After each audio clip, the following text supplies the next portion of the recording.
నారా చంద్రబాబు నాయుడు గారు. ఆ సమాధిలో నుంచి ఇప్పుడు ప్రేతాత్మగా మారిన వైసీపీ యాజ్ యూజువల్ మళ్ళీ ఫేక్ ప్రచారాలు మొదలుపెట్టింది. గతంలో అరుంధతి అని ఒక సినిమా వచ్చిందండి. ఆ సినిమాలో ఇలాగే ఒక అఘోర ప్రజలందరినీ మానభంగాలు చేస్తూ వాళ్ళని హింసిస్తూ హత్యలు చేస్తూ ఇప్పుడు వైసీపీ ఏ అయితే పనులు చేసిందో అయ్యే పనులు ఆ సినిమాలో విలన్ చేస్తూ ఉంటే ఆ సినిమాలో కూడా అలా బ్రతికుండగానే సమాధి చేసేస్తారు. సేమ్ చంద్రబాబు నాయుడు గారు కూడా అంతకన్నా ఘోరంగా 1000 మంది దుష్ట అఘోరాలు చేసే పనులు చేస్తున్న వైసీపీని ప్రజల సహకారంతో ఆయన కూడా సమాధి చేయడం జరిగిందండి. అయితే ఆ సినిమాలో ప్రేతాత్మగా మారిన ఆ అఘోర బయటికి రావడానికి ప్రయత్నిస్తూ ఉంటాడు.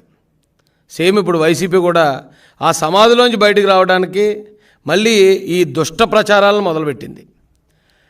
ఎక్కడ చూసినా హత్యలు జరిగిపోతున్నాయట, అత్యాచారాలు జరిగిపోతున్నాయట.